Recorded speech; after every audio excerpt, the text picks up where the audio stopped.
Hey everybody! All right, I have a really special book for you today because it is one of my very favorites, and I know that I say that all the time, but this one really is.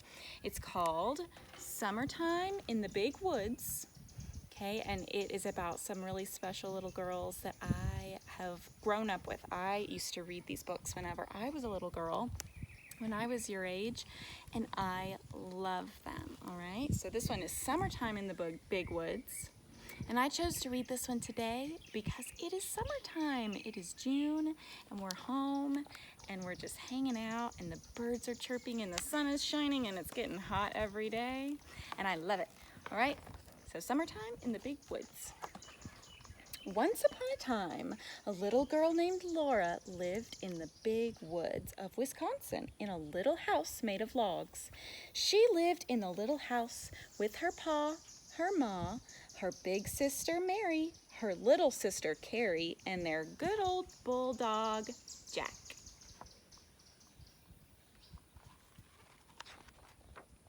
It was summertime in the big woods and the whole family was very busy.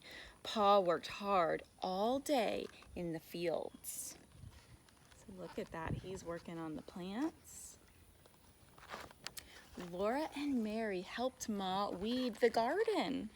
That means they pulled out all the weeds, but they left the flowers and the good plants there. They helped her feed the calves, those are the little baby cows, and the hens.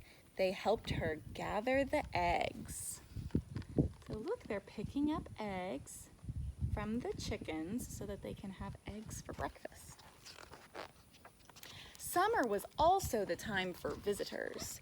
When company came to visit, Ma would do some extra cooking and cleaning, and there would be new children for Laura and Mary to play with. So look at that, they have some friends who came over. Sometimes Ma let Laura and Mary go visiting by themselves, so their mom lets them walk over to their neighbor's house. They would walk across the road and up the hill to visit Mrs. Peterson. So look at that, they live in kind of a forest. You see all those trees around them? So it's kind of different than the city that we live in. Looks a little bit more wild out there. Mrs. Peterson's home was always very neat because she had no little girls to muss it up. She always gave Laura and Mary a cookie when they left, and they nibbled the cookies very slowly while they walked home. So they probably like going over to her house to get a cookie. Laura nibbled away exactly half of her cookie, and Mary nibbled away exactly half of her cookie.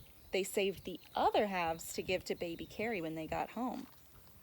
So their baby sister's not old enough to go on their trip with them, but they're so sweet to save her some of their cookie because they know that she would like it too. That is so kind of them. When the summer grass was tall and thick in the woods and the cows were giving plenty of milk, that was the time for Ma to make cheese.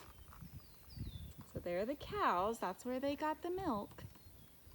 And let's see how they're gonna do the cheese. Laura and Mary were always there when Ma made the cheese, helping all they could. They loved to eat little bits of the cheese curd. It squeaked in their teeth. So we don't have to make our cheese anymore. We just go to the grocery store and get it. But back then they didn't have a grocery store. They had to make their cheese if they wanted to have any. One day, Pa came home at noon with a surprise. He had found a bee tree. The wagon was filled with buckets and pails, all heaping full of dripping golden honeycomb. So they found a tree where there's a beehive. And look, they've got some good honeycomb, and that's where you get honey. For dinner, they all had as much of the delicious honey as they could eat, and Pa told them about the bee tree. Let's see, can you see which one is the bee tree? There it is, with all the bees swarming around it. He told them that the whole tree was hollow and filled from top to bottom with honey. Laura felt sorry for the bees, but Pa told her there was lots of honey left for them. So she was thinking about the bees. She didn't want to take all of the honey away from them, but there's plenty so they can all share. After dinner, Ma washed the dishes and Laura and Mary helped. The dishes made little cheerful sounds as Laura and Mary wiped them. The windows were wide open to the warm summer night. So look how they helped their mom. And little baby Carrie, she's too little to do it, but she's playing with the bulldog Jack. You see the little puppy? Soon Laura and Mary were tucked in their beds listening to Pa whistling softly to himself. It had been another happy summer day in the little house in the big woods. And they're going to sleep. The window open. The end. And there's their sweet little house. All right, I love that story. I hope you love it too. It's just such a happy summer story. It's one of my favorites. All right, I'll see you next time. Bye, everybody.